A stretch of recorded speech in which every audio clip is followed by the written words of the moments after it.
Sajdaga peshonasini qo'ygan odam ham qanday kibr qilish mumkin? Qanday kibr qiladi? O'zing sajdaga qilyapsan, yerga qo'yyapsan-ku boshingni. Hech kim emassan, ey banda deyapti Alloh taolo. Qalbida zarracha, misqolcha kibri bor odam jannatga kirmaydi. Pastda qolib ketdim. Ertaroq kelganimda yuqorida o'tirardim degan xayol keldimi? Demak kibr bor.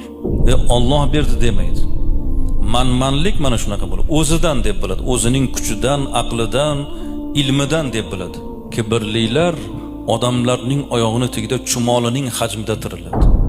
Kibri bo'lganligi uchun xotiniga qattiq gapiradi. Qo'ying endi ikkita bolasi bor ekan, kechiring desa kechirmayapti-da. Kelinini kechirmayapti.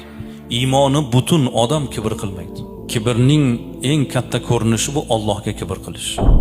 Imom Azam aytadilar, soch olishni odobini men olim bo'lib sartaroshdan o'rgandim dedilar. Inson qaysi jihatdan kibrlanadigan bo'lsa, o'sha jihatini o'ylab ko'rsa, o'zi hech kim emasligini anglab yetadi.